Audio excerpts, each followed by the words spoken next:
Mudah-mudahan yang dirahmati Allah, pada pagi hari ini saya akan membacakan susunan acara. Pertama, pembukaan.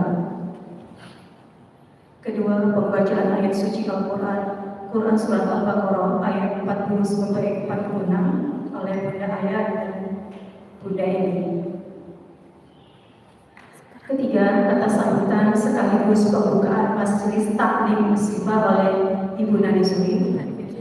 Keempat, tausiah wali ustazah oleh yang Toha MCMAG dengan tema bab sholat. Keenam, door prize yang dipandu oleh Bunda Yeni dan Bunda Santi. Ketujuh, doa dan penutup.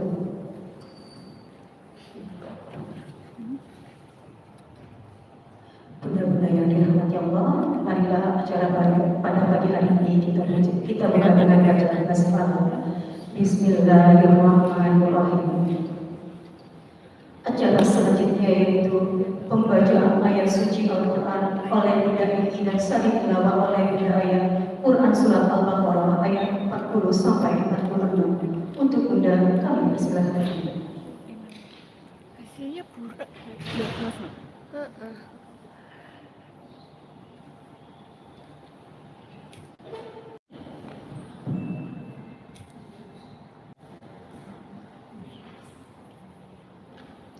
Assalamualaikum warahmatullahi wabarakatuh.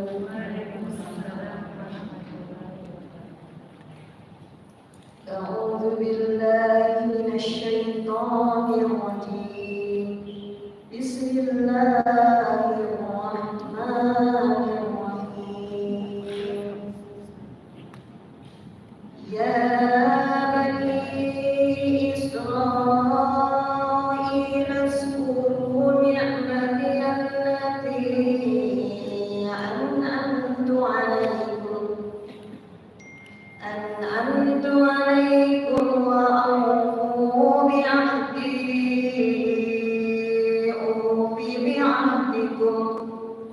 wa iyaya farhabun. Wa aminu bima anzaltu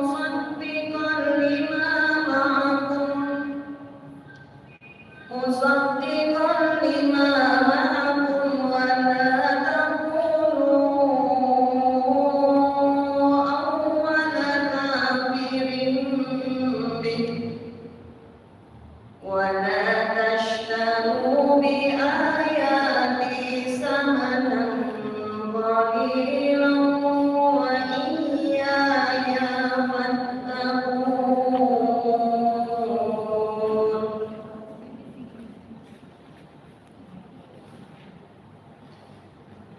Wa la talbisul haqqa bil batili wa taqtumul haqqa wa antum ta'lamun.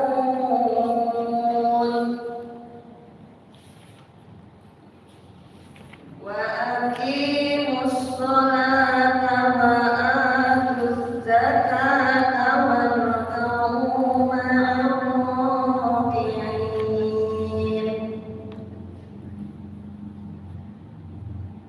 Atamuruna an-nasa bil birri wa tansawna anfusakum wa antum tasluna al-kitab.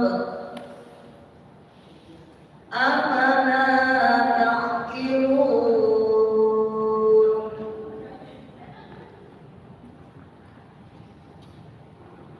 Wasta'inu bis-sabri was-salah wa innaha lakabiratun illa 'alal khashi'in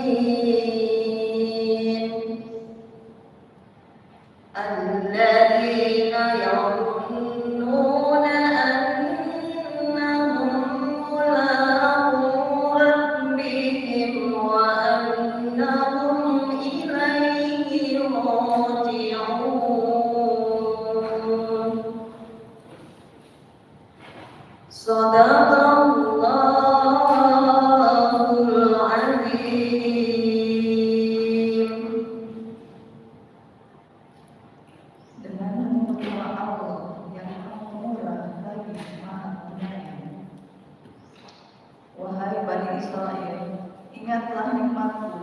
telah aku berikan kepadamu, dan penuhilah janjimu kepadaku. Niscaya aku penuhi janjiku kepadamu, dan takutlah kepadaku saja. Dan berimanlah kamu kepada Al-Quran yang telah aku turunkan, yang membenarkan Taurat yang ada pada kamu, dan janganlah kamu menjadi orang yang pertama kafir kepadanya. Janganlah kamu jual ayat-ayatku dengan harga murah, dan bertakwalah hanya kepadaku. Dan janganlah kamu campur adukan kebenaran dengan kebatilan, dan janganlah kamu sembunyikan kebenaran sedangkan kamu mengetahuinya. Dan laksanakan sholat, tunaikanlah zakat, dan duduklah beserta orang yang ruku. Mengapa kamu menyuruh orang lain mengerjakan kebajikan, sedangkan kamu melupakan dirimu sendiri? Padahal kamu membaca kitab Taurat, tidaklah kamu mengerti. Dan mohonlah pertolongan kepada Allah dengan sabar dan sholat. Dan sholat itu sungguh berat kecuali bagi orang-orang yang khusyuk, yaitu mereka yang yakin bahwa mereka akan menemui Tuhannya dan bahwa mereka akan kembali kepada Allah. Maha benar Allah dengan segala firman-Nya. Wassalamualaikum warahmatullahi wabarakatuh.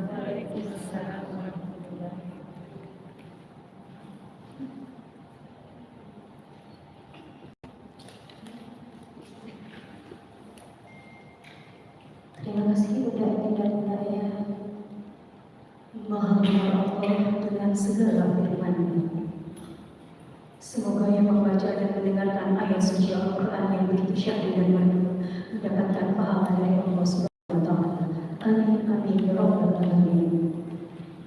Mudah-mudahan acara selanjutnya yaitu kata sambutan sekaligus peresmian majelis taklim Asyifa yang akan diresmikan oleh Ibu Nani Soli. Untuk Ibu Nani Soli kami persilakan.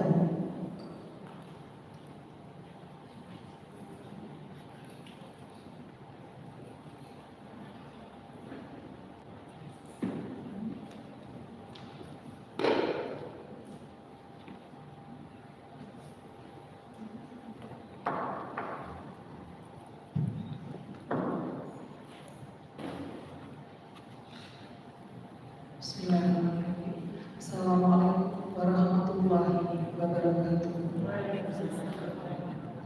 Alhamdulillahirabbil alamin. Wa bihi nasta'inu ala amri dunya waddin. Rabbi shrah li sadri wa yassir li amri wahlul 'uqdatam min lisani yafqahu qawli. Asyhadu an la ilaha illallah wa asyhadu anna Muhammadan abduhu wa rasuluh. Ibu-ibu yang kami sayangi dan Ustazah Lili yang sangat kami hormati, alhamdulillah segala puja dan puji syukur senantiasa kita panjatkan kehadirat Allah Subhanahu wa Ta'ala, karena pada pagi hari ini yang alhamdulillah yang cerah, kita diberi nikmat sehat, nikmat sempat, dan yang paling utama nikmat mau. Karena ada sehat, ada sempat, kalau tidak ada kemauan, kita tidak akan hadir di majelis ilmu baru ini. Alhamdulillah, kita panjatkan puja dan syukur kepada Allah Subhanahu wa Ta'ala. Salawat serta salam kita aturkan kepada junjungan kita Nabi Muhammad SAW, karena dengan beliaulah kita semakin mengenal dengan diri Islam. Ibu-ibu yang dirahmati Allah Subhanahu wa Ta'ala, pada pagi hari ini di kajian rutin Sabtu pekan keempat, yang biasanya kajian ini namanya kita belum pasti, kita hanya kajian di masjid Ahad keempat. Mulai pagi ini dan seterusnya, kajian ini kita namai dengan majelis taklim Asyifa Nurul Islam. Kita namai Asyifa dengan maksud untuk penyembuh penyembuh hati kita, penyembuh kalbu kita. Insya Allah dengan rutin mengikuti kajian-kajian kita bisa disembuhkan dengan semua penyakit hati. Kita bisa disembuhkan dengan semua penyakit rohani.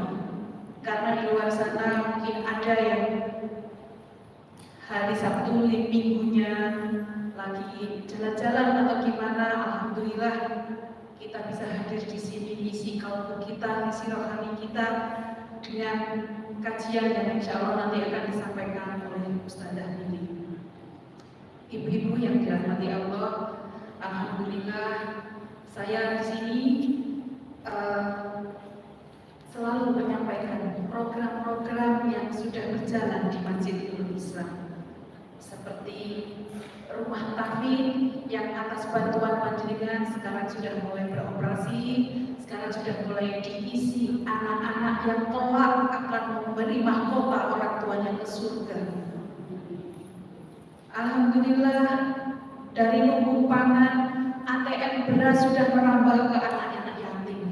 Jadi nanti ibu-ibu di sekitar Pondok Maritim dan sekitarnya apabila menemui anak yatim yang kurang beruntung, monggo bisa dilaporkan ke kami.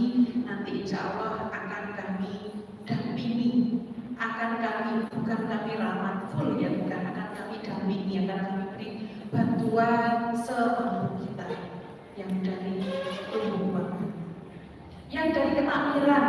Alhamdulillah di depan pintu, di depan serambi, di depan kita begitu masuk tersedia minuman dingin. Itu juga dari panjenengan semua, dari donatur untuk jamaah.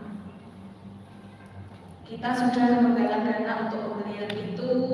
Monggo yang mau mengisi silahkan, itu ada nomor-nomor yang di depan lemari itu yang bisa dihubungi, atau langsung air minumnya dibawa ke masjid, bisa ditaruh di sampingnya lemari mukena. Monggo ibu-ibu, mudah-mudahan dengan sedekah air yang selalu mengalir, rezeki panjenengan akan selalu mengalir dengan berkah, barokah dan bermanfaat. Selanjutnya yang tadi disebutkan sama MC saya yang abadi, yang sangat cantik dan enak sekali, Mbak Ira. Mungkin ibu-ibu, kalau saya sudah familiar ya, kalau Mbak Ira ini rumahnya di depannya makam, warga RW 8. Beliau gabung dengan masjid sini sekitar 2 tahun ya Mbak Ira ya, 2 tahunan, 3 tahunan, dan alhamdulillah cocok dan istiqomah bergabung dengan kita. Tentang majelis taklim Asyifa, ibu-ibu, ini bermula dari kajiannya yang kita isi dengan tanggal 2 waktu itu yang datang luar biasa. Kita membentuk grup WhatsApp yang isinya itu hanya pemberitahuan kalau di Nurul Islam ada kajian ini. Tidak untuk kemungkinan ibu-ibu yang menjadi anggota itu juga memberitahu, oh nanti di musola At-Taubah, di masjid At-Taubah ada pengajian ini. Kalau kita, insya Allah kita longgar, kita datang.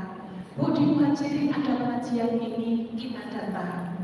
Bu, di PKKRW ada pengajian ini, kita datang. Jadi kita sama-sama sinergi. Maksud saya ingin membangun giroh rohani, giroh keislaman di lingkungan Pondok Maritim. Jadi pengajian Majelis Taklim Asyifa itu bukan pengajian yang pengajiannya kemana-mana gitu, enggak. Pengajiannya tetap induknya di Masjid Nurul Islam. Hanya tidak untuk kemungkinan kalau panjenengan yang dari ketua PKK, dari seksi rohani, musola Muhajirin, Al-Ikhlas, Rahmatullah, ada pengajian monggo bisa diundang di grupnya Majelis Taklim Asyifa. Dan Majelis Taklim Asyifa dari kita, untuk semua golongan yang berdasarkan tuntunan, berdasarkan sunnah dan Al-Quran. Jadi bukan punyanya Muhammadiyah, bukan punyanya Salafiyah, bukan punyanya NU, tapi punyanya umat muslim di lingkungan Pondok Waringin. Yang ngajinya tentunya berdasarkan tuntunan, ada kitabnya dan sebagainya seperti itu. Jadi mulai hari ini kalau ibu-ibu datang ke kajian Sabtu pekan keempat, kajian Majelis Taklim Asyifa Nurul Islam. Jadi kita namanya Majelis Taklim Asyifa Nurul Islam, lain dengan Majelis Taklim yang Insya Allah Rahman, kajian Karisa, itu kan biasanya datang ke sini, jadi kalau kita enggak, kita tetap di Masjid Nurul Islam karena beliau kita di Masjid Nurul Islam.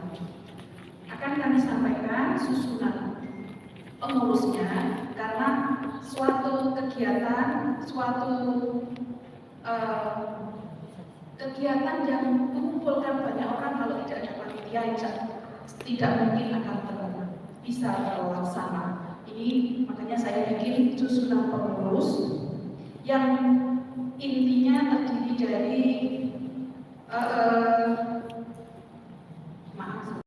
terdiri dari anggota-anggota kita yang ada di Masjid Nurul Islam.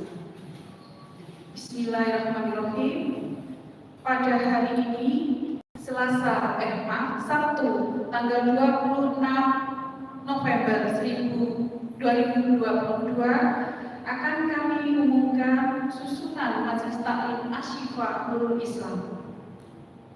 Penasehat Yayasan Masjid Nurul Islam. Pengarah Takmir Masjid Nurul Islam. Pembina Ustadzah Lili yang sudah hadir di tengah-tengah kita. Ketua Ibu Nani, Wakil Ibu Fatmawati, Sekretaris Ibu Wita, Sekretaris 2 Ibu Marsudita, Bendahara 1 Ibu Widi, Bendahara 2 Ibu Yeni, Seksi Pendidikan dan Dakwah Ibu Kuliah, Ibu Eni, dan Ibu Emi. Seksi Humas dan Sosial Ibu Santi, Ibu Afiati, Ibu Ani, Ibu Indah. Seksi Konsumsi Ibu Arif, Ibu Koliti, Ibu Suryawati, Ibu Koliti, Ibu Kartini, dan Ibu Ratna. Seksi Dokumentasi dan Acara Ibu Humayro, Ibu Ruhayati, dan Ibu Cicis. Tim IT kita Ibu Titik dan Ibu Fitri. Di sini kami sebutkan nama-namanya ibu, nama-nama sendiri bukan nama bapak ya. Kita biasakan memanggil saya contoh Bu Nani. Kalau kamu jangan memanggil Bu Suri ya karena nama saya Bu Nani, suami saya yang Bu Suri, Pak Suri. Oke. Jadi kita yang tahu nama kita sendiri Nani Srimantini binti Satiman, bukan Nani Suri. Karena bapak saya namanya Satiman. Kita biasakan memanggil namanya ibu, jadi nanti ibu kalau absen juga namanya ibu sendiri. Itu susunan majelis taklim dari teman-teman kita yang awal terbentuknya divisi taklim wanita. Semoga apa yang kita lakukan hari ini dan akan kita lakukan ke depan mendapat ridho dari Allah SWT, mendapat dukungan dari panjenengan semua. Karena suatu kegiatan tidak ada dukungan moral ataupun material mustahil. Demikian, terima kasih dari saya. Oh ya, di dalam grup majelis taklim itu ada Ustadzah Lili. Kalau panjenengan mau bertanya apapun tentang agama, tentang keislaman, monggo di hari Ahad Ustadzah Lili siap untuk curhat dengan panjenengan semua. Ustadzah Lili bisa wakili ataupun bisa langsung pertanyaan itu di grup biar teman-teman semuanya tahu pada hari Ahad. Demikian yang kami sampaikan. Kami mohon Ustadzah Lili ke depan.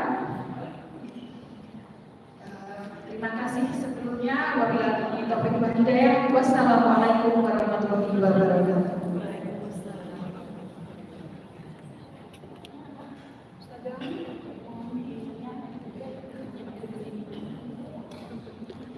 Kaget saja.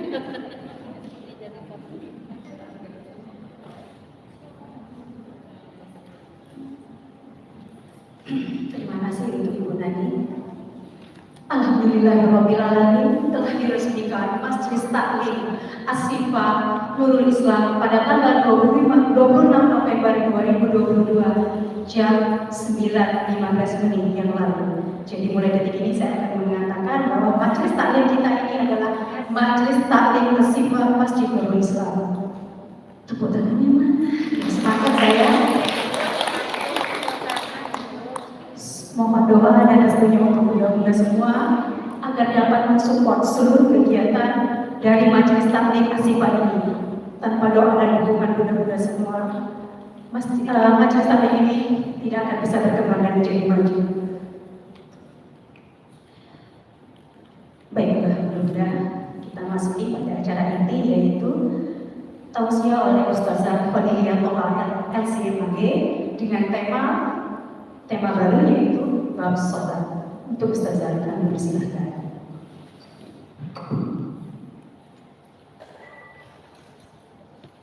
Terima kasih. Bismillahirrahmanirrahim. Assalamualaikum warahmatullahi wabarakatuh. Masih pagi, semangat mana semangat. Barusan alhamdulillah sudah diresmikan Majelis Taklim Asyifa. Mudah-mudahan bisa menjadi obat untuk jiwa-jiwa kita ya, melalui kajian dan melalui nasihat. Ada yang masuk di grupnya ya. Saya ulangi sekali lagi, semangatnya lebih tinggi. Assalamualaikum warahmatullahi wabarakatuh. Waalaikumsalam warahmatullahi wabarakatuh. Innalhamdulillah nahmaduhu wa nasta'inuhu wa nastaghfiruhu wa nasta'dihi wa na'udzu billahi min shururi anfusina wa min sayyiati a'malina. May yahdihillahu fala mudilla lahu wa may yudlil fala hadiya lahu. Asyhadu an la ilaha illallah wahdahu la syarika lahu wa asyhadu anna sayyidana wa habibana Muhammadan abduhu wa rasuluhu la nabiyya ba'dahu. Allahumma anfa'na bima 'allamtana wa 'allimna ma yanfa'una wa shrah li sadri wa yassir li amri wahlul 'uqdatam min lisani yafqahu qawli. Amma ba'du. Ibu-ibu Majelis Taklim Asyifa yang mudah-mudahan selalu dirahmati oleh Allah. Alhamdulillah pagi hari ini kita semua diberi kesempatan kesehatan ya. Di luar sana masih banyak yang sakit.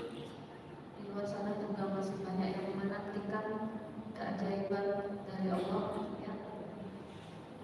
Tapi kita alhamdulillah bisa duduk menikmati air minum dan kue sambil belajar. Itu bonusnya alhamdulillah. Pagi hari ini masuk bab baru karena bab kemarin sudah cukup secara umum sudah kita bahas semua.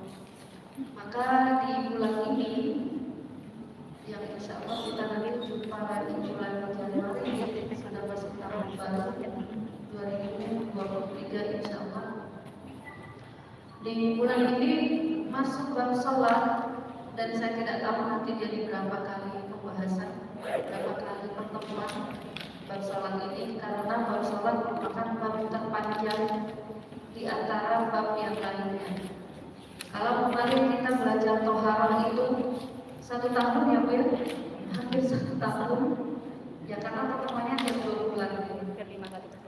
Maka bab sholat ini nanti akan jauh lebih panjang.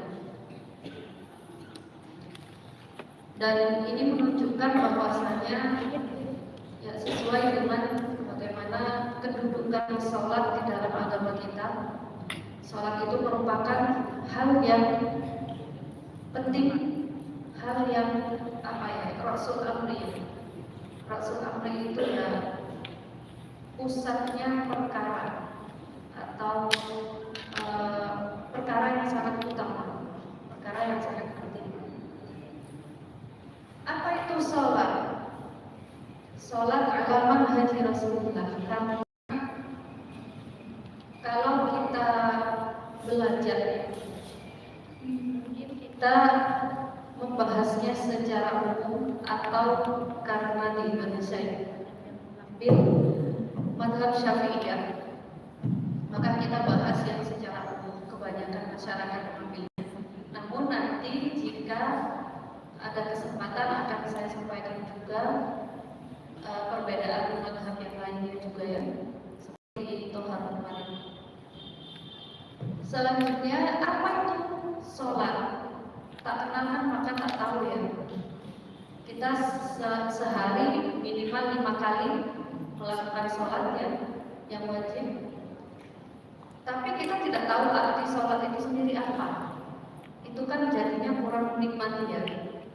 Sholat di dalam ilmu fikih atau di dalam fikih dijelaskan as-sholatu ad-du'a. Secara bahasa arti sholat itu adalah doa. Saya tambahkan di situ yang berisi kebaikan. Doa yang berisi kebaikan, bukan doa yang melaknat. Jadi kalau di dalam bacaan sholat kita itu ada isinya menjelek-jelekan siapa salah satu sahabat mungkin ya, atau menjelek-jelekan pihak manapun, itu tidak termasuk bacaan sholat. Sebab mulai dari kita baca doa iftitah sampai nanti tasyahud akhir, itu doanya semua berisi kebaikan. Nah, lalu secara istilah atau dalam arti terminologinya, sholat itu adalah al-aqwal wal af'al. Ya, jadi perkataan dan perbuatan. Nah, ini selaras dengan bagaimana praktek sholat sendiri itu ya. Isinya doa, isinya perkataan, dan isinya juga perbuatan alias gerakan. Ya. Bagaimana mengangkat tangan, kemudian ruku, sujud, itu gerakan semuanya. Jadi ada yang berupa ada rukun yang berupa perkataan seperti membaca Al-Fatihah, gitu ya. Ada rukun yang berupa gerakan seperti ruku, sujud. Ya. Rukun itu kewajiban.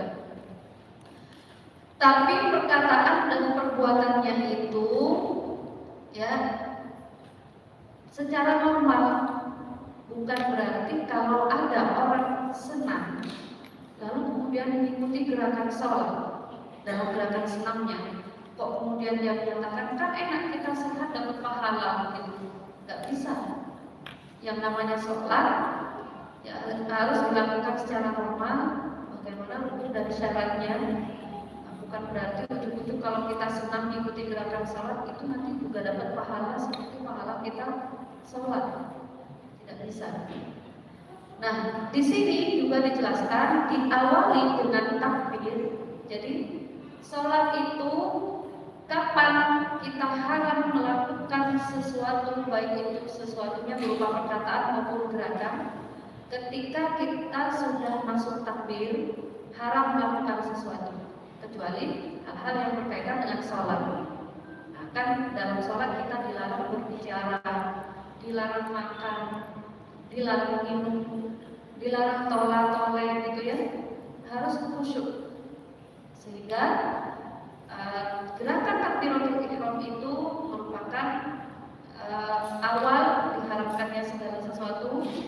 Halalnya kapan? Halalnya adalah ketika sudah melakukan salam. Ya. Jadi itu diakhiri dengan salam. Itu tentang sholat. Jadi kita sudah kenal sholat itu ternyata artinya doa. Jadi kalau kita ini melakukan sholat itu secara tidak langsung kita melakukan perintah Allah, plus juga di dalamnya kita berdoa sama Allah. Tidak ada yang sia-sia dan tidak ada di situ kita menjelek-jelekan salah satu sahabat atau siapapun itu, karena isinya semua berisi kebaikan. Nah, berikutnya landasan atau dalilnya ya. Mana sih dalil diperintahkannya sholat itu? Ada nggak di dalam Al-Quran? Banyak. Dan biasanya sholat itu selalu digandeng dengan zakat. Ibu-ibu mungkin kalau lagi tilawah ya sering menjumpai ayat yang bacaannya wa aqimus sholata wa atuz zakat sampai hafal ya. Karena apa? Ibadah fisik tidak dibarengi dengan ibadah harta itu sia-sia. Begitu juga sebaliknya. Ada orang yang mungkin zakatnya bagus tapi dia nggak sholat, sia-sia. Yang Allah inginkan harus seimbang antara ibadah fisik dan ibadah harta, itu seimbang. Allah tidak hanya ingin melihat bagaimana perjuangan fisik kita saja, tapi Allah juga menguji kita dengan harta. Ya, harta itu diuji, ayo keluarkan zakatnya. Karena kalau orang yang tidak punya sifat dermawan, tidak punya motivasi akhirat, dia tidak akan mau mengeluarkan zakat. Ya. Nah, itu dalil yang biasa sering kita jumpai. Wa aqimus sholata wa atuz zakat. Bahkan di dalam Al-Baqarah itu yuqimuna sholat wa yu'tuna zakat. Itu banyak sekali. Kurang lebih artinya sama, mendirikan sholat dan menunaikan zakat. Nah, di sini dalil yang saya bawakan ada di dalam surah Thaha ayat 14 dan di dalam surah Hud ayat 114. Bagaimana bunyi dalam surah Thaha itu? Innani anallah la ilaha illa ana fa'budni wa aqimis sholata lidzikri. Aqimis sholata lidzikri kata Allah. Dirikanlah sholat untuk mengingatku. Allah menyebutkan tujuan yang mendasar ya. Tujuan mendasar dari sholat itu adalah untuk mengingat Allah. Aqimis sholata lidzikri kata Allah. Kalau kita ini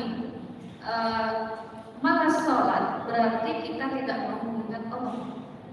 Atau tidak sholat sama sekali ya, berarti kita tidak ada usaha untuk mau mengingat Allah.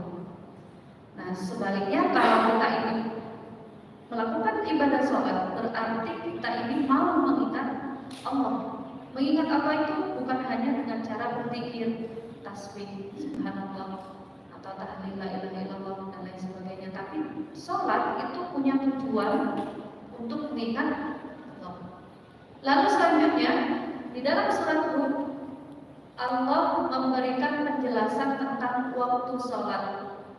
Sebenarnya waktu sholat itu Allah sebutkan di beberapa surat yang salah satunya dalam surah Hud ayat 140 ini. Wa aqimis sholat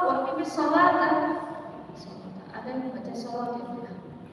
Wa aqimis sholata tarafain nahar wa zulafan minal lail.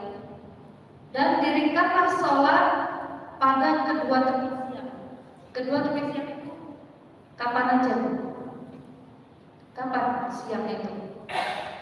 Siang itu zuhur ya. Kemudian sampai maghrib. Ya, subuh itu bukan termasuk kategori siang.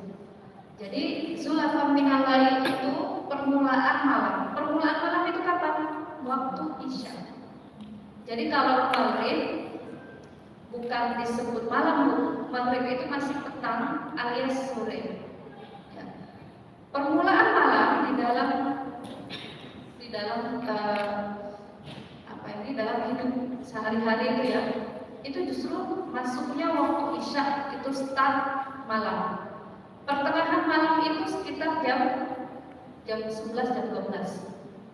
Nah, nanti sepertiga malam jam berapa? Jam 3 atau jam 2 lah, jam 3. Nah, sampai nanti akhir malam waktu subuh. Ya, waktu subuh. Pagi, ya, waktu pagi itu waktu subuh gitu ya. Nah, itu startnya. Lalu kemudian zuhur itu masih masuk nahar. Ya, bahasanya itu nahar. Nah, itu Allah sebutkan waktunya. Ada juga aqimus sholata liduluki syamsi. Ya, dirikan sholat ketika matahari sudah mulai tampak ya atau muncul. Lalu kemudian Allah juga menyebutkan innal hasanati yudhibnas sayyi'at. Sesungguhnya kebaikan-kebaikan yang kita lakukan atau amal soleh yang kita lakukan itu akan menghapuskan keburukan. Jadi, ibu-ibu sekalian, kita melangkah ke masjid ini, kita berbuat baik seperti berinfak, kemudian silaturahim, itu semua punya manfaat akan menggugurkan dosa-dosa kita. Dengan catatan apa? Kita ikhlas dalam beramal. Ikhlas, bukan karena ada modus.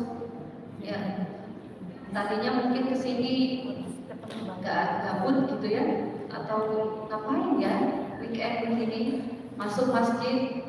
Kalau kita merubah niat kita, insya Allah dapat pahala. Maka segera ubahlah niat kita. Kalau tadinya tidak baik, ubahlah dengan niat yang baik, supaya kita dapat pahala yang besar.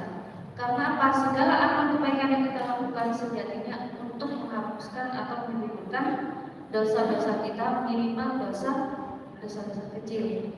Nah, selanjutnya berikutnya dari hadis juga dijelaskan oleh Nabi kita, inna fis sholati la syifa.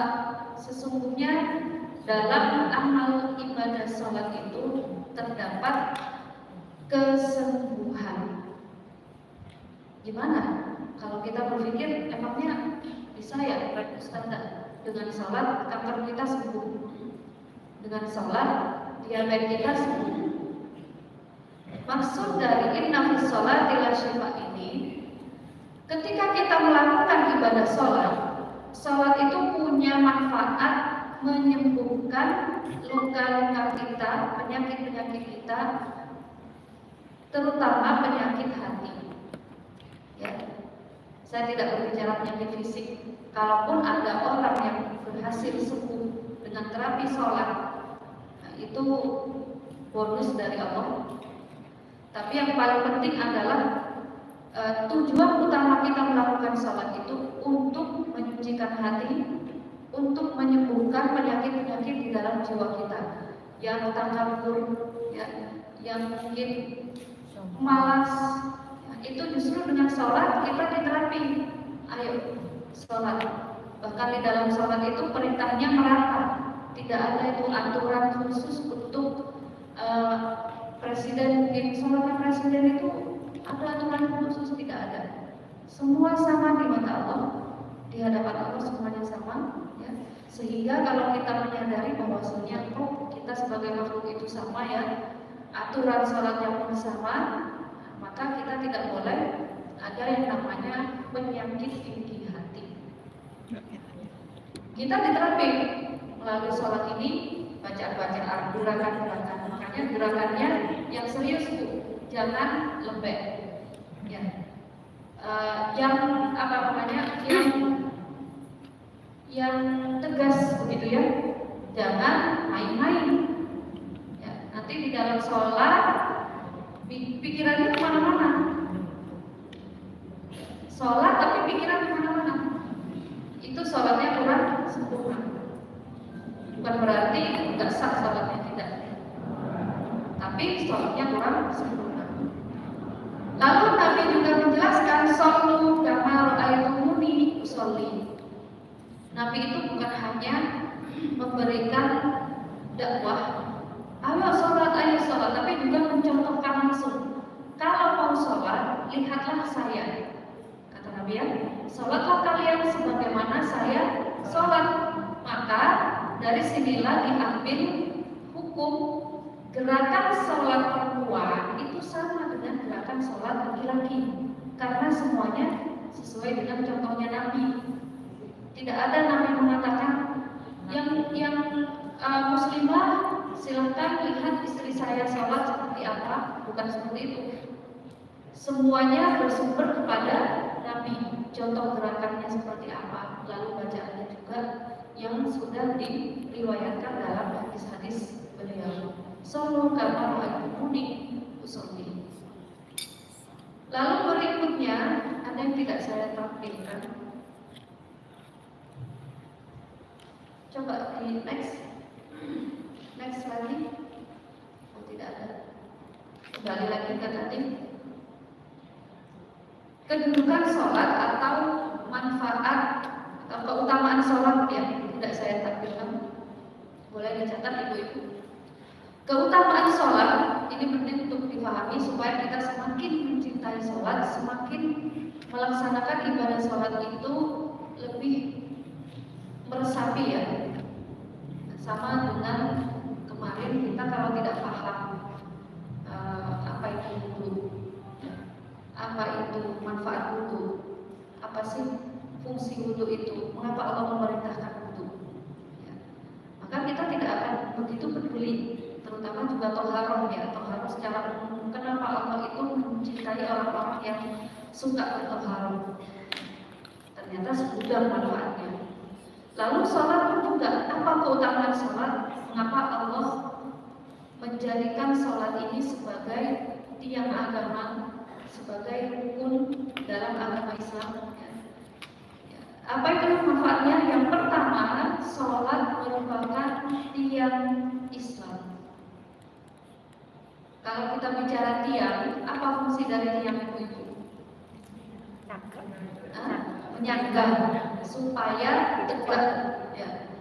Bangunan ini kalau tidak ada tiangnya tidak bisa tegak. Pasti ada tiangnya ya Bu ya. Setiap bangunan ada tiang. Begitu juga ketika kita akan bangun bangunan apapun itu, ya, kalau tidak ada tiang itu sulit sekali untuk kita bilang ini bangunan yang kokoh, ya kan? Maka agama Islam punya tiangnya yaitu sholat. Kalau dia tidak sholat berarti agamanya tidak kokoh. Agama yang dijalankan oleh seseorang tersebut tidak kokoh. Nah, di dalam hadisnya juga dijelaskan Rasul Amri al-Islam. Pokok perkara di dalam agama ini adalah Islam. Ya. Rasul Amri al-Islam wa amuduhu as-salatu, dan tiangnya adalah sholat. Wadir wa tusanamihi al-jihad, dan puncak perkaranya adalah jihad. Karena jihad itu kita melawan nafsu, tidak takut mati ya. Nah, sekarang banyak dari kita yang takut mati. Kalau para mujahid itu berarti tidak takut mati, maju tak gentar, karena mereka melawan musuh-musuh Allah. Nah, as-shalah atau sholat merupakan tiang agama di dalam hadisnya. Lalu kemudian yang kedua, apa keutamaan sholat?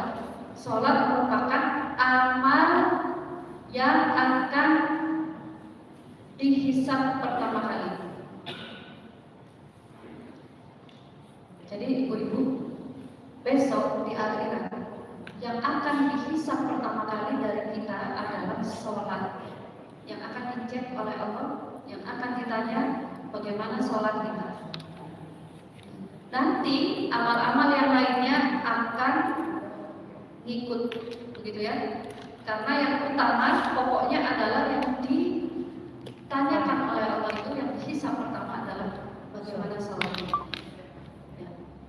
Di dalam hadisnya Rasulullah menjelaskan, inna awwal ma yuhasabu bihil abdu yaumal qiyamati as-sholatu. Sesungguhnya amal pertama yang akan Allah hisab dari seorang hambanya adalah sholat. Jadi sibukkan diri kita itu dengan ngecek gimana sholat kita, sudah benar enggak, sudah sesuai tidak. Kemarin kita sudah menuntaskan toharoh, jadi toharohnya sempurnakan dulu, insya Allah sholatnya akan ikut. Tapi kalau jembatan menuju sholatnya ini enggak benar, ambruk begitu ya, untuk menuju sholatnya itu juga akan kesulitan, susah. Mau dibilang sholat ini sah atau tidak, kalau toharohnya tidak sah, maka sholatnya tidak sah. Sehingga kemarin kita sudah belajar toharoh itu supaya kita lebih memahami toharoh lebih dulu, dan sholatnya nanti akan terlihat sah atau tidaknya melalui bagaimana sah atau tidaknya toharoh kita. Lalu selanjutnya keutamaan sholat. Sholat merupakan akhir wasiat dari Nabi kita.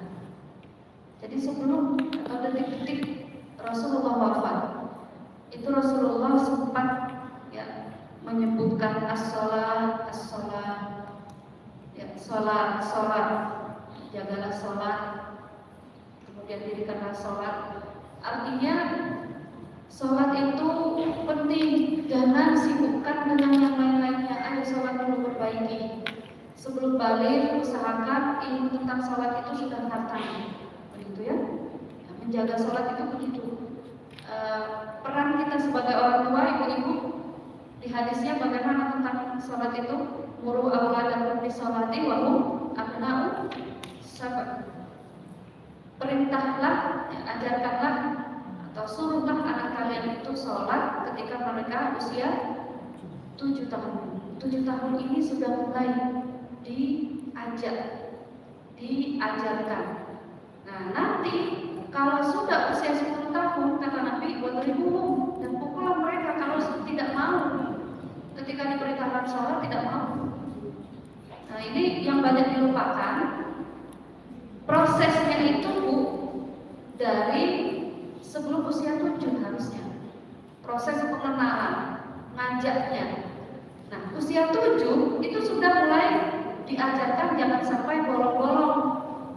Sampai nanti usia 10 itu mereka sudah hatam ilmunya. Ingat, kenapa Nabi memerintahkan usia 10 tahun itu boleh dipukul? Karena apa? Asumsinya itu orang tua sudah mengajarkan ilmu tentang sholat, sudah hatam begitu.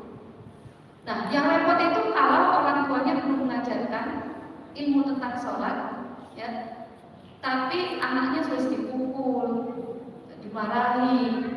Loh, ibu nggak pernah ngajari sholat itu gerakannya seperti apa, bacaannya itu bagaimana, hal-hal yang membatalkan itu apa saja, ya, rukunnya apa saja, syaratnya apa saja, itu harus diajarkan. Jadi asumsinya itu 10 tahun mengapa boleh terpukul? Karena sudah selesai, sudah hafal. Anak-anak itu tinggal punya kesadaran ini, ya, oh saya belum sholat, jadi udah nggak diperintah lagi seharusnya. Nah, ini PR yang besar untuk orang tua zaman now ya. Tantangannya cukup berat, ya. Makanya jadi orang tua harus terus tambah keilmuan, upgrade ilmu agama supaya tidak buta. Lalu berikutnya yang keberapa? Yang keempat, keutamaan sholat itu orang yang melakukan sholat adalah orang yang beruntung. Bagaimana di ayatnya dalam surah Al-Mu'minun itu ya? Qad aflahal mu'minun alladzina hum fi sholatihim khashi'un. Orang yang sholat merupakan orang yang beruntung. Qad aflahal mu'minun. Sungguh beruntunglah orang-orang yang beriman itu. Siapa yang beruntung itu? Salah satunya yang sholatnya itu khusyuk. Sholat yang dipuji sama Allah di ayat pertamanya itu. Beruntunglah kita. Jadi kalau mungkin kita nggak pernah menang undian ya, nggak pernah dapat door prize, kita sendiri sebenarnya sudah dapat door prize dari Allah. Kita secara tidak kita sadari kita sudah beruntung gitu ya. Beruntungnya karena apa? Karena kita melakukan sholat. Apalagi kalau punya kekhusyukan yang besar, yang tinggi. Nah, nanti kalau ada yang tanya, Ustazah gimana sih biar bisa sholat itu khusyuk gitu ya? Nah, ini juga hal yang harus kita pelajari tiap hari. Kembali kepada niat, atur selalu niat kita, ya, kemudian perbaiki selalu niat kita. Di pertengahan sholat itu kadang muncul yang namanya riya. Ya. Mau berinfak, kadang awalnya kita tuh ikhlas tidak dilihat oleh orang. Begitu ada orang lewat, ya, kadang muncul itu tiba-tiba puji-puji, kadang muncul itu yang namanya ujub, riya, ya, sum'ah. Itu harus dilawan, Bu. Riya itu boleh nggak sih? Memang riya itu tidak boleh dilarang dalam agama. Tapi sebagai manusia biasa, kita kadang muncul merasa itu manusiawi lah. Saya tidak mengatakan wah itu nggak benar, itu berarti lemah jiwanya. Tidak, saya manusia yang lemah juga. Tapi manusia yang tangguh adalah yang mau melawan itu. Ketika datang itu dilawan, jangan sampai kita biarkan. Ya, gimana kalau dibiarkan? Akhirnya kita tambah, oh ya ini sekalian saya tambah lagi, gitu ya. Kita ingin dipuji sama orang, begitu dipuji tambah semangat, tapi nggak ada pujian kita nggak semangat. Itu ciri-ciri orang yang ria, harus dilawan. Bahkan Allah itu mencela orang yang tidak sholat. Gimana itu dalam surat Maryam ayat 59 bisa dilihat. Fakhalafa min ba'dihim khalfun adha'us shalah wattaba'us syahawat fasawfa yalqawna ghayya. Itu dicela oleh Allah. Datanglah sesudah mereka yang suatu kaum ya, yang menyia-nyiakan sholat dan mengikuti hawa nafsunya, maka mereka kelak akan menemui kesesatan. Dijelas sama Allah. Ya, mereka tidak akan dapat keberuntungan, kebalikannya tadi itu, malah dia justru akan mendapatkan kesesatan. Lalu berikutnya, sholat merupakan rukun Islam yang utama setelah dua kalimat syahadat. Masuk dalam rukun Islam yang utama setelah syahadat. Jadi setelah syahadat, kalau kita bukan karena fitrahnya orang yang terlahir di dunia itu adalah muslim, ya. Jadi misalnya ibu-ibu nemu bayi di jalan, itu nggak usah dibingungkan ya. Ini agamanya apa ya? Karena otomatis Islam. Bagaimana pesan Nabi? Kullu mauludin yuladu ala fitrah. Setiap yang terlahir di muka bumi ini, ya, statusnya itu mereka adalah muslim, terlahir sebagai seorang manusia yang fitrah. Fitrah itu siap menerima kebaikan. Kalau di dalam hadis ini fitrah itu maksudnya adalah dia dalam kondisi beriman kepada Allah. Ya, jadi nanti orang tuanya lah yang akan menjadikannya dia Yahudi kah, Nasrani kah, atau Majusi. Ya, itu tergantung orang tuanya. Nah, sholat ini itu yang paling utama setelah syahadat.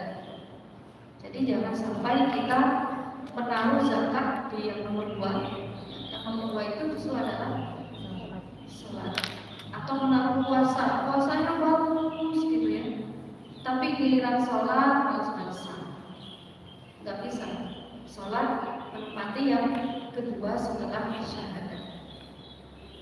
Kemudian Islam ala khamsin, Islam itu dibangun atas dasar 5 perkara: syahadat, sholat, zakat, puasa, dan haji. Itu tadi kewajiban dan keutamaan sholat ya, yang harus kita pahami. Padahal sebenarnya banyak sekali ya keutamaan sholat yang bisa kita dapatkan ya, terutama juga dia punya efek yang besar untuk jiwa kita. Dia punya dampak yang dampak yang besar juga untuk ruh kita ini. Ruh itu juga butuh asupan ya, jadi bukan hanya fisik yang butuh asupan. Rohani itu butuh asupan, salah satunya adalah dengan sholat, kemudian apa bu? Mendapatkan nasihat, ya, apalagi mendapatkan ilmu. Ya, kalau kita tidak punya ilmu, ruh kita itu tersesat, mau dibawa kemana? Ya, terutama ilmu syar'i, ilmu agama Islam. Lalu kemudian zikir, itu asupan rohani kita, berzikir. Lalu tilawah, ya, kemudian juga menangis. Kenapa seringkali kita setelah menangis itu hati tenang, ya, hati nyaman? Karena itu memang sangat banyaklah kalian itu menangis dan sedikitlah tertawa. Karena kalau kita ingin tahu hal-hal yang gaib, ya, karena tidak ada satupun yang tahu tentang gaib. Kalau ada orang merasa tentang gaib itu ya, tentang masa depan, itu bisa dipastikan bohong. Ya. Nah, kata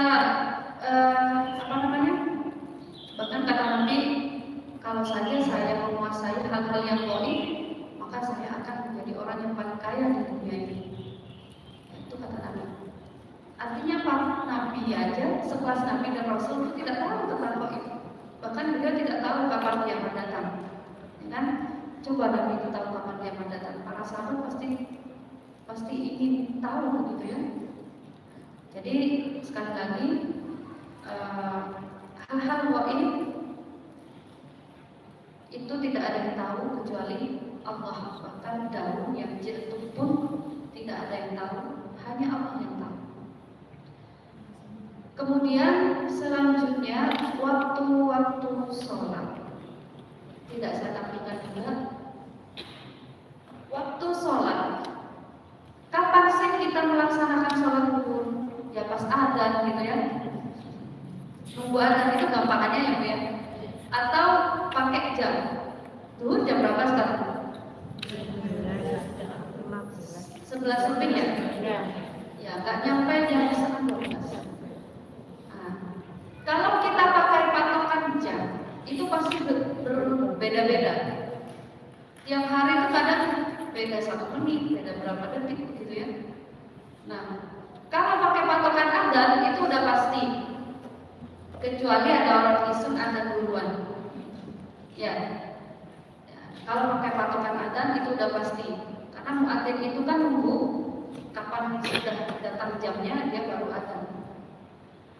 Nah sekarang kalau kita tidak mendengar adzan, ya, dan kita tidak ada jam, mungkin tersesat di mana begitu ya, gimana menentukannya itu? Pakai apa? Kalau di zaman Nabi itu pakai matahari, ya, pakai patokan alam, ya, pakai matahari atau mega. Apa mega itu? Fajar. Fajar itu mega. Nah, kapan waktu sholat zuhur itu? Sholat zuhur masuk ketika matahari tergelincir. Gimana matahari tergelincir? Matahari tergelincir itu tengah-tengah itu ya. Matahari masuk tengah atau sudah mau ke tengah. Itu matahari tergelincir. Ketika matahari tergelincir, maka sudah masuk waktu sholat zuhur dan sudah tidak boleh melakukan sholat duha. Ya, sholat duha itu kan akhir waktunya ketika matahari sudah tergelincir atau masuk waktu zuhur. Kapan akhir waktu sholat zuhur? Batasan sholat zuhur, batas akhir waktu sholat zuhur kapan Bu? Ketika bayangan suatu benda itu sama dengan bendanya. Coba diperhatikan. Kadang kalau kita jalan, bayangan itu kadang lebih besar dari bayangan dari tubuh kita. Kadang sama dengan tubuh kita bayangan itu. Nah, ketika bayangan suatu benda itu sama dengan bendanya, ukurannya gitu ya, tidak lebih besar, maka itu akhir dari waktu sholat zuhur. Nah, itu juga menandakan awal waktu sholat asar. Kapan awal masuknya sholat asar? Ketika bayangan suatu benda sama dengan benda, ya, sama dengan bendanya, ukurannya. Ketika ukuran bayangan sama dengan ukuran suatu benda tersebut. Untuk melihatnya gimana? Ya harus keluar. Yang sekiranya mata bisa menjangkau benda tersebut, nanti muncul bayangannya. Lalu kapan akhir waktu sholat asar?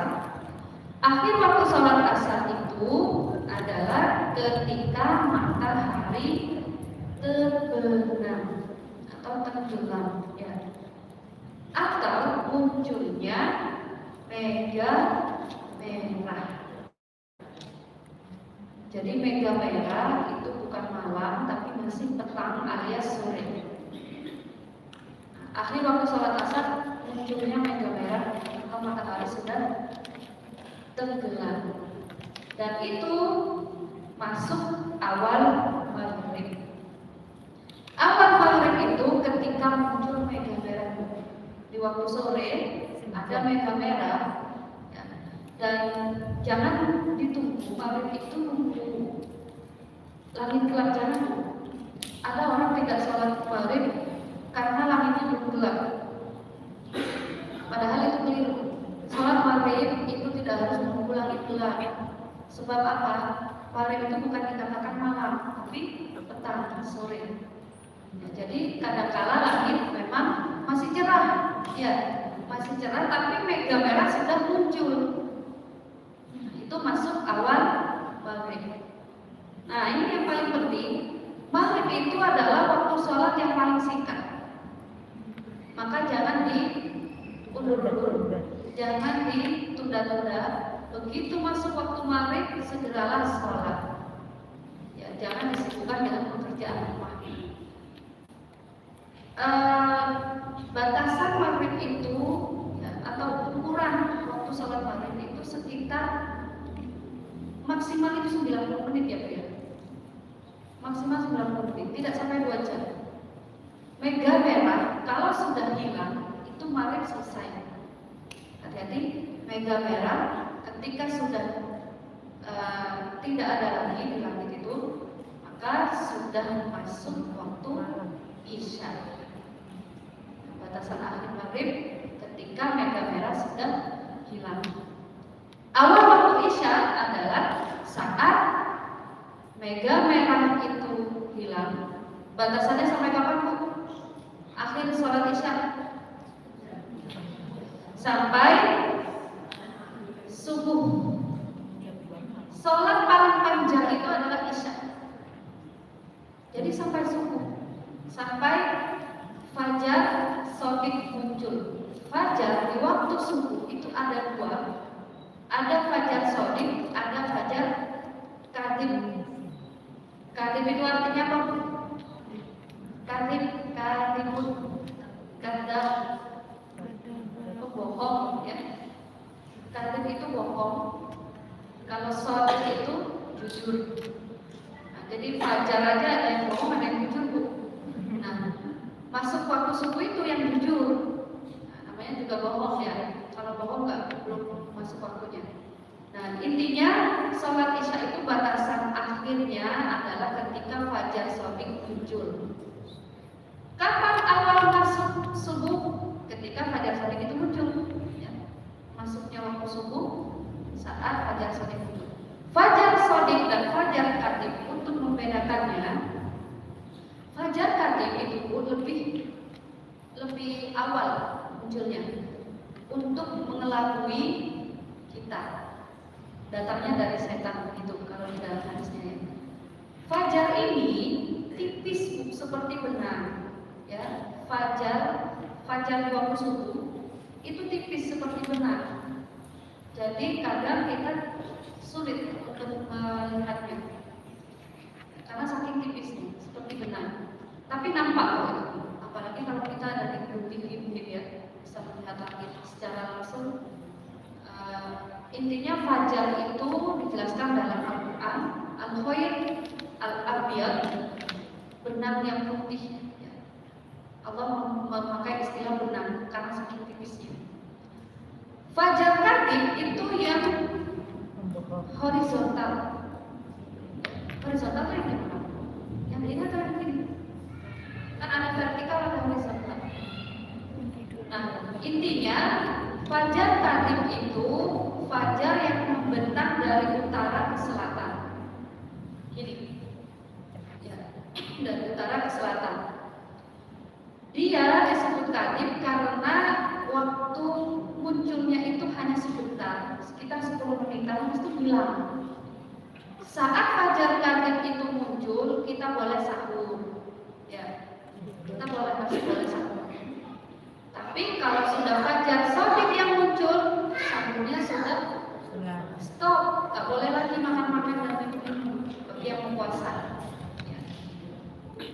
Fajar kadhib muncul, sholat subuh belum datang, belum tiba waktunya, jadi haram untuk sholat subuh karena belum datang waktunya. Nah, kalau fajar shadiq itu yang apa namanya, yang muncul menghubungkan dari barat ke timur. Jadi seperti itu, dari barat ke timur. Itu fajar shadiq, waktu masuk sholat subuh. Lalu kapan akhir waktu sholat subuh, ibu-ibu? Ketika matahari Ketika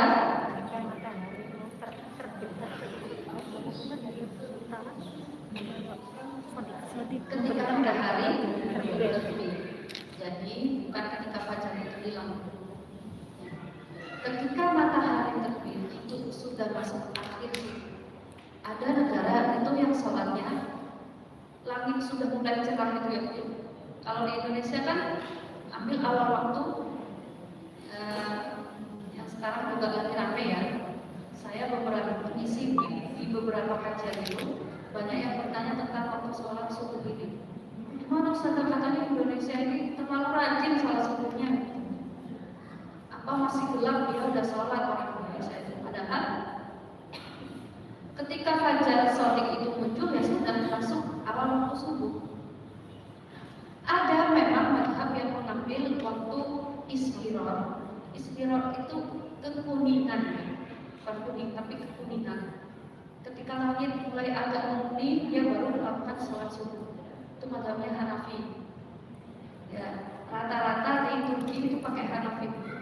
Makanya orang Turki itu sholat subuhnya ya itu masih agak ingat. Tapi ingat asumsinya ketika kita mau mengambil pendapat sholat subuh itu menunggu langit agak kekuningan, sebelumnya itu sibukkan dengan amal ibadah yang baik-baik. Jangan disibukkan dengan game dulu ya.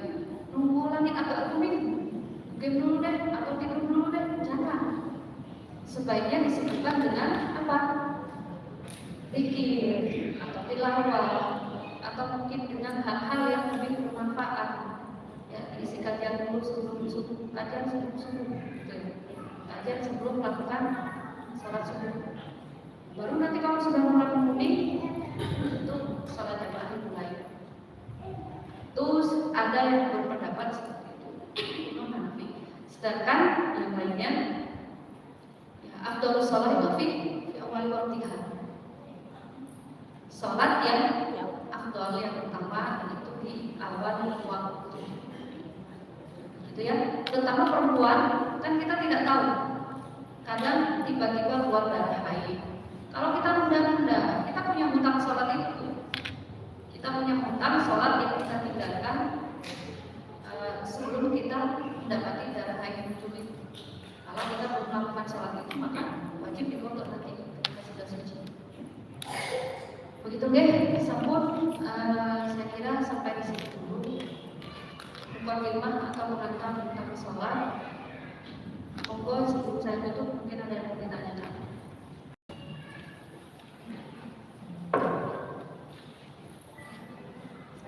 Saya ambil dari belakang ya, gampang. Yang belakang siapa dulu tadi angkat tangannya?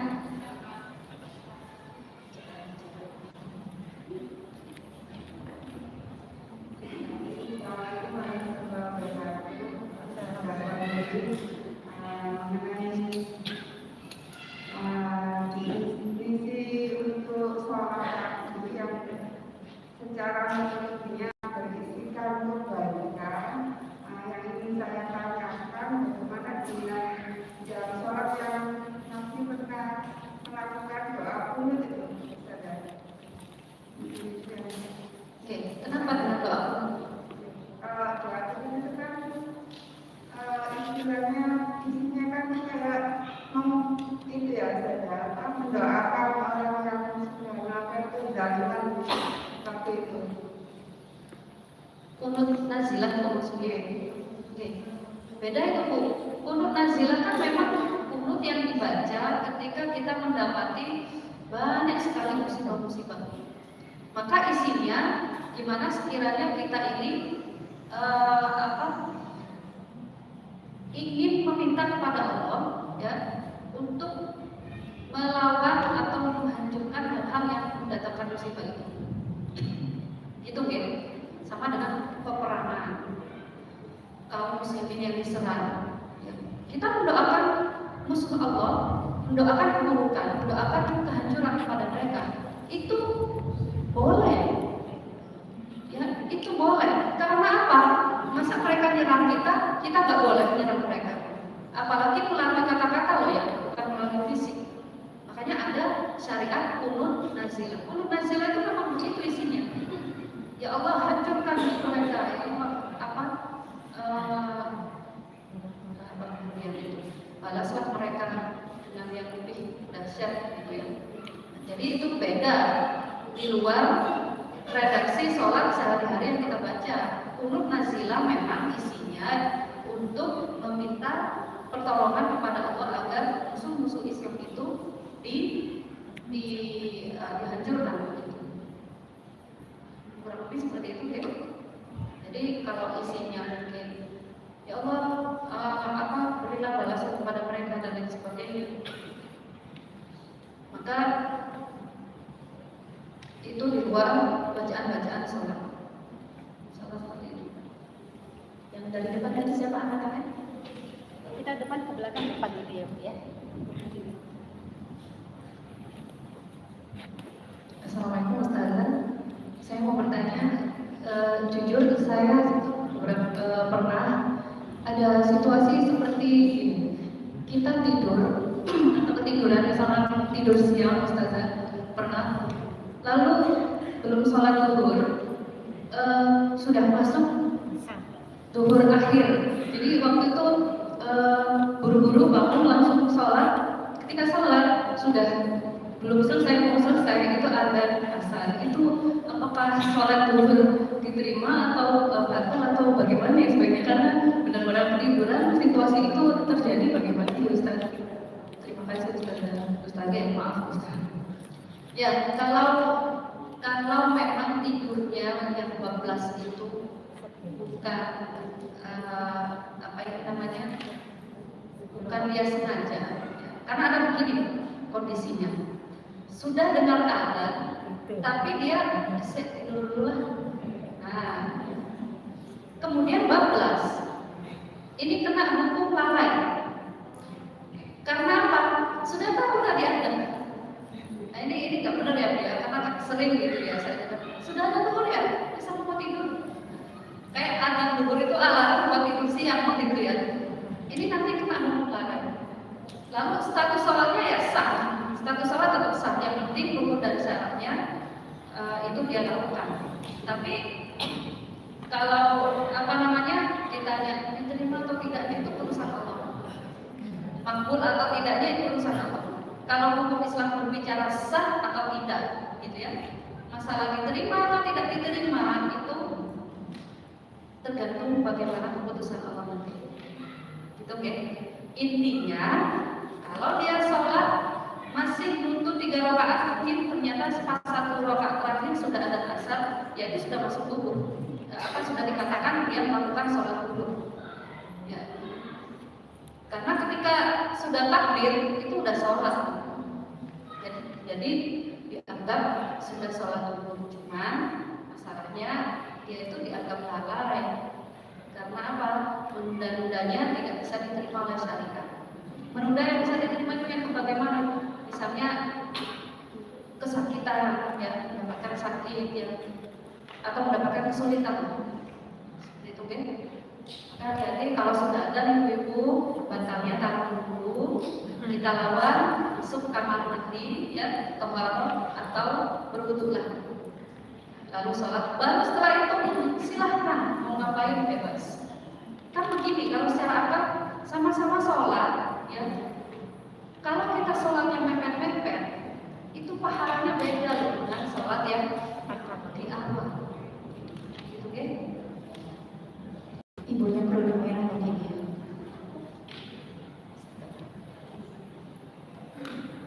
Assalamualaikum warahmatullahi wabarakatuh. Sesuai tema kita yaitu bab sholat. Yang ingin saya tanyakan, apakah sebelum kita melaksanakan sholat witir harus didahului dengan sholat sunat? Kedua, apakah ada doanya agar kita bisa melaksanakan sholat dengan khusyuk? karena pengalaman kita sudah lancar. Kadang-kadang contohnya sholat zuhur 4 rakaat, di sholat keempat yang terakhir itu kita sudah apa belum, kadang-kadang gitu. Maklum jalan ini lancar.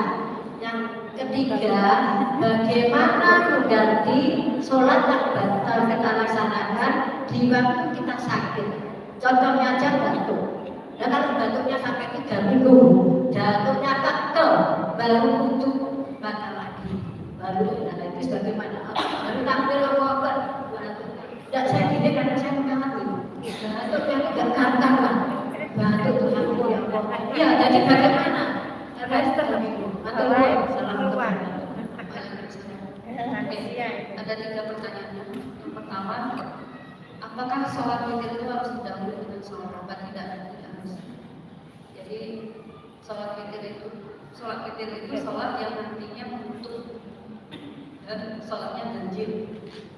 Boleh 1, boleh 3, ya 5, tidak boleh digunakan. Seperti itu, oke? Kemudian bagaimana kiat supaya khusyuk ya? Was-was, ya nggak lupa, karena kan kadang sering gitu ya. Sering dari kita itu ketika sholat ini 3 rakaat atau 4 rakaat ya. Ini yang paling penting harus disiapkan sebelum kita takbir ya. Sebelum kita takbir itu mintalah pertolongan kepada Allah. Makanya ada orang yang sebelum takbir itu ta'awudhu. Itu nggak masalah. Kita baca, kita minta pertolongan kepada Allah supaya dijauhkan dari godaan setan. Lalu yang kedua, ingat, sholat itu bukan ajang kita untuk melamun, ya. Kadang kalau kita punya masalah yang berat, ketika sholat itu nangis gitu ya. Kalau nggak punya masalah nggak bisa nangis pas sholat. Sekali lagi, sholat itu jangan dijadikan kesempatan untuk yang lain-lain selain kita mengingat Allah. Jadi kalau kita fokus mengingat Allah, fokus untuk meminta kebaikan kepada Allah, insya Allah menghadirkan khusyuk itu lebih mudah. Ya. Bahkan ibu-ibu Rasulullah itu healingnya itu dengan sholat. Kalau kita healingnya tamasya jalan-jalannya. Kalau Nabi itu ya Bilal akhirnya sholat. Hai Bilal, ya, istirahatkan kami, healingkan kami ini dengan sholat ya, karena Bilal itu muadzinnya. Ya. Maka sekali lagi sebelum melakukan takbir dalam sholat harus disiapkan segala-galanya termasuk menataninya. Lalu kemudian yang ketiga batuk-batuk itu ya sampai batal ya, mungkin mengeluarkan air seni gitu ya. Nah saat seperti ini jauh sebelum kita menanyakan hukumnya, ibu dicek kesehatan batuk-batuknya ini karena apa, kesembuhan. Nah kemudian masalah dikit-dikit batal itu kita lawan ya, kita lawan, ambil ikhtiar semaksimal mungkin gimana caranya kita itu menahan ya supaya tidak mengeluarkan air seni itu. Mungkin batuknya saat kita mau batuk diginiin ya, biar gatalnya mungkin hilang. Itu nggak apa-apa dalam sholat melakukan gerakan yang memang sangat dibutuhkan, tidak apa-apa. Contoh, ibu sholat ada rambut terlihat di pertengahan sholat itu jangan dibatalkan sholatnya, tapi masukkan aja. Itu nggak apa-apa gerakan yang dilakukan di luar sholat, tapi kita butuh. Ya, sama halnya dengan ketika membuat terus kita tahan begini supaya tidak akan mengganggu kekhusyukan. Itu sudah pasti. Jadi begitu kan? Kalau tidak sampai mengeluarkan air seni, ya, itu tidak membatalkan. Yang penting batuknya bukan dibuat-buat. Ya, yang penting batuknya alami. Jangan dibuat-buat. Itu gitu. Oke, monggo yang lain.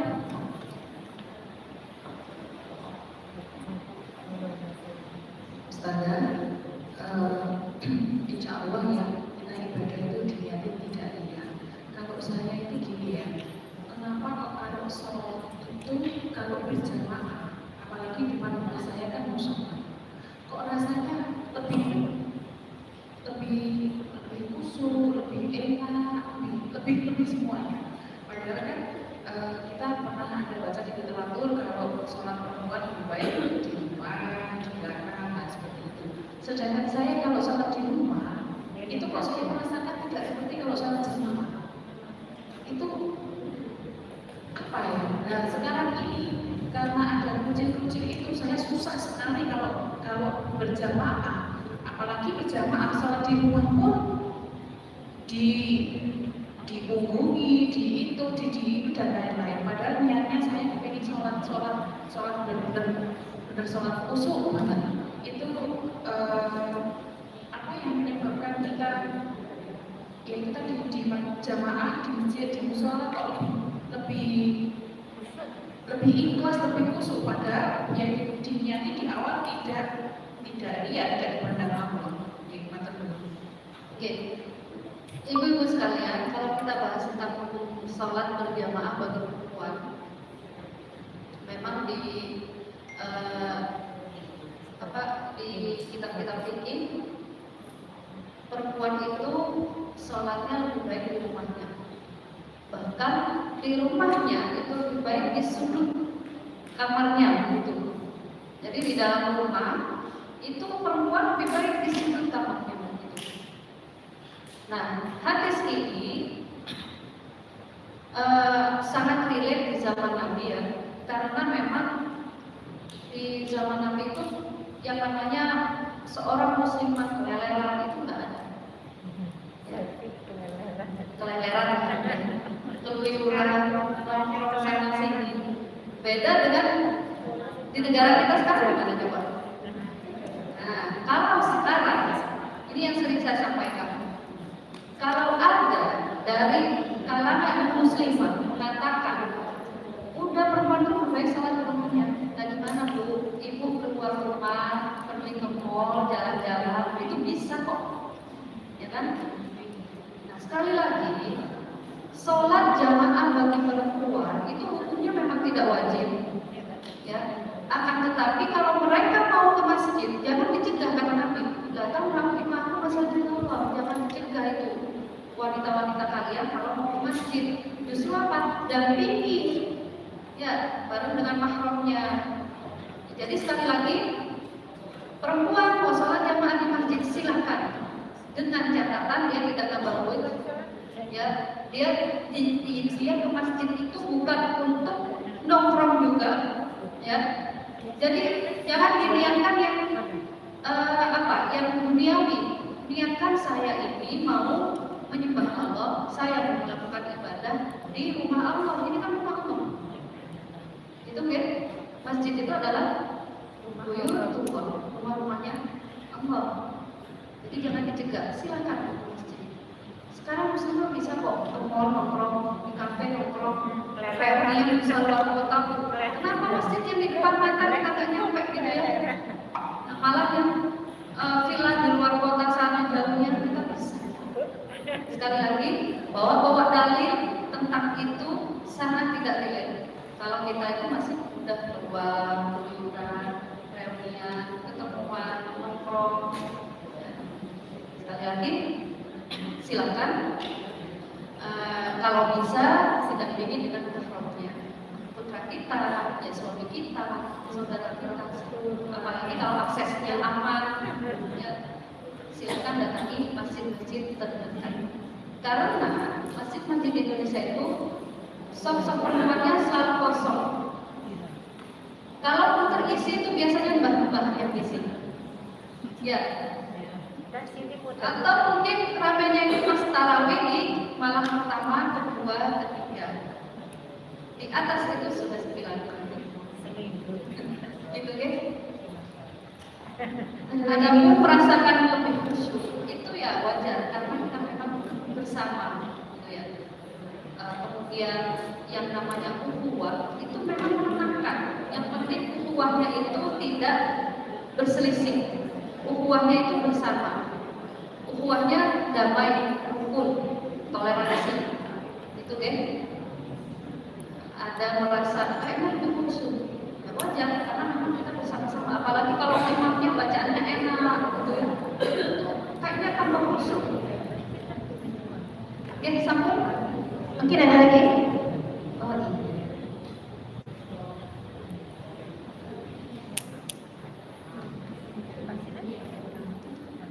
Pertanyaan saya Ustazah, kalau misalnya mau keluar rumah itu kan biasanya saya dulu ya Ustazah.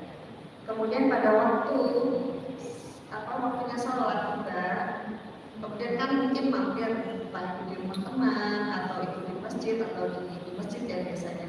Nah itu kita tuh pengen buang air kecil, tapi kadang malas menunggu gitu Ustazah. Ini gimana hukumnya? Apakah boleh menahan keinginan untuk buang air kecil itu, atau memang sebaiknya menunggu kembali gitu Ustazah? Terima kasih. Oke, kalau bicara tentang wudu, nggak masalah Bu ya. Ketika kita punya wudu, malah saya mau wudu lagi, artinya kencing ditahan, BAB ditahan. Ya, selama tidak mengeluarkan angin atau tidak mengeluarkan air seni atau tidak mengeluarkan tinjanya, maka wudunya tetap ada, tetap sah, belum batal. Cuma masalahnya nanti kalau kita pakai sholat. Kalau kita sholat menahan yang itu makruh hukumnya. Jadi sebaiknya selesaikan dulu itu, baru nanti sholat lagi. Wudu lagi gitu ya, baru nanti wudu lagi. Nah, kalau kita bicara dari segi kesehatan itu sangat tidak baik Bu. Ya. Jadi apapun itu yang harusnya keluar kita tahan, itu tidak punya akan punya efek yang tidak baik untuk tubuh kita. Ya. Mau menangis jangan ditahan Bu, keluarkan aja. Mau buang air kecil jangan ditahan, karena tidak baik untuk kesehatan. Tapi kalau kita bicara hukum, ya, selama itu bukan ketika sholat, nggak masalah. Ketika sholat itu hukumnya makruh, bukan tidak saya, tapi makruh. Apalagi pas wudu bikin dawam wudu, bikin terus-menerus yang wudu, akhirnya dia nggak kencing-kencing seharian, nggak masalah sebenarnya. Tapi untuk kesehatan kita itu tidak baik. Oke? Sambung Ustazah. Mungkin acara akan kita lanjutkan dengan acara berikutnya Ustazah.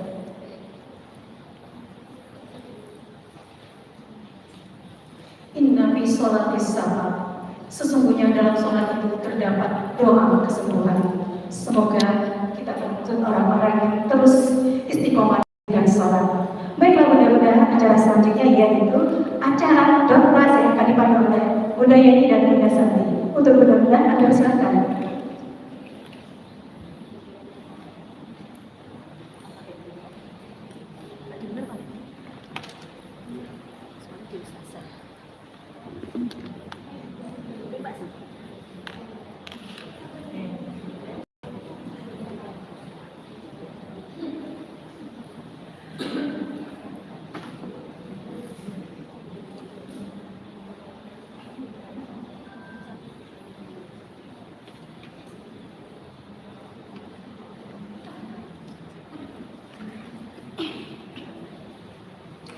Ditunggu juga ada dopresi yang punya. Alhamdulillah. Buat yang pertama kali, dopres yang pertama adalah yang pertama kali datang Ibu Yuni Asih. Monggo Bu di depan. Ini jam 8 kurang sudah datang.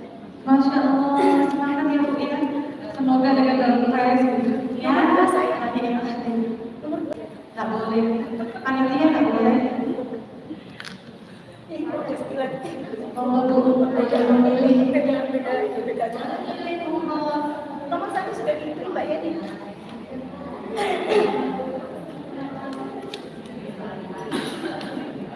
Yang selanjutnya ada sekitar nomor absen nih. Nomor-nomornya sudah ada 2, 3, 4, 5, 6. Jadi dia sesuai. Yang nomor 2 ini 3, 4, 5, 6. Sudah ada urutannya. Jadi tidak bisa milih. Kita bisa milih nomor 2 dulu Bu. nomor 2 adalah absen nomor 5.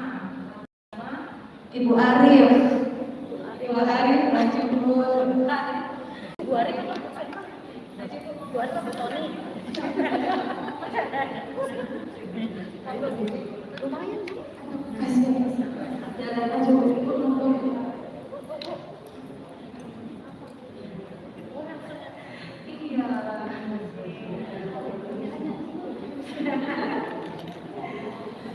Berikutnya nomor absen 28. 12 nama. Ibu Yani PNBA 12A. Nomor maju. Alhamdulillah. Sekarang dibuat itu di Aceh juga, di Aceh. Protes dulu pelanggan Allah. Jadi memang terbatas soal ada bagian pergantian. Yang mau Foto dulu kan?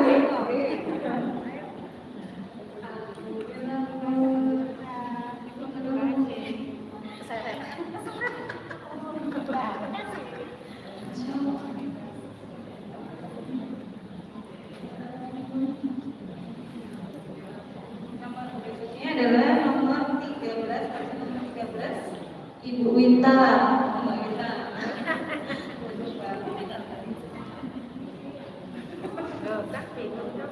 Iya memang baru aturan baru.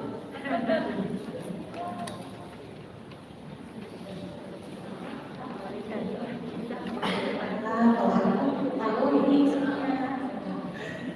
tidak apa-apa. Alhamdulillah. Udah tahu mas kasih saya. Bismillah, berikutnya absen nomor 24, Ibu Nanin BMI RT 8. Monggo dipersilakan.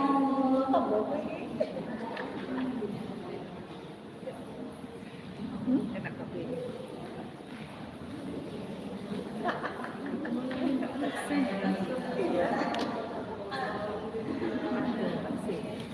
Berikutnya adalah absen nomor 38,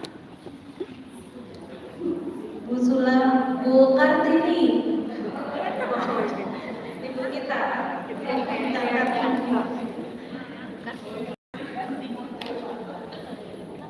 kan ini. Ada nomornya bu.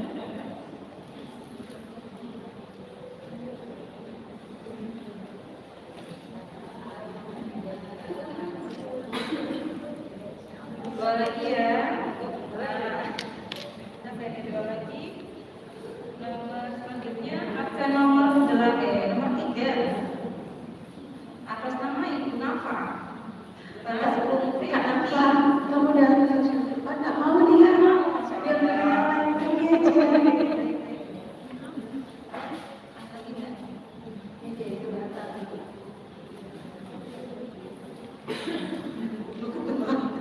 Nomor 2 Ibu. Berdua. Sudah di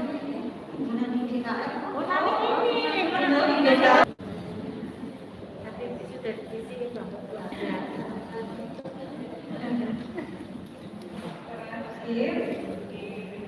Yang terakhir nomor 30. Ibu 36. Bu Tini. Kelompok 35. Oh, nenek.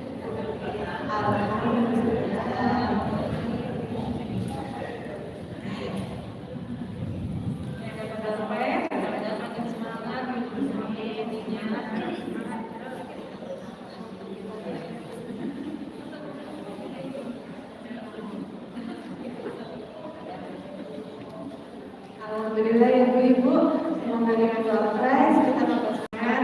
Kalau belum dengan semoga untuk kita juga berjalan baik ya sekarang. Saya kembalikan ke Mbak Ira.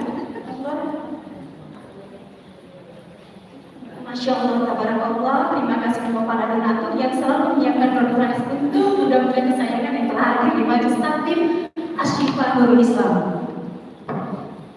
Tadi ada yang berbisik-bisik sama saya. Kok beda ya doorprice-nya? Kok beda ya? Iya. Data majelis taklimnya namanya baru, jadi aturan doorprice-nya kita buat baru supaya fresh from oven.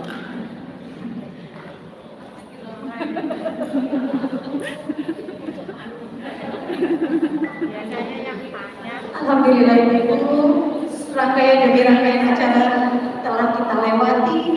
Tiba kita pada acara terakhir yaitu penutup. Marilah kajian pada pagi hari ini kita tutup dengan doa kafaratul majelis. Subhanallahumma wa bihamdika asyhadu an la ilaha illa anta astaghfiruka wa atubu ilaik.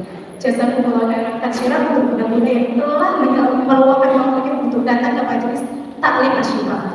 Sampai ketemu bulan depan. Wabillahi taufiq wal hidayah. Wassalamu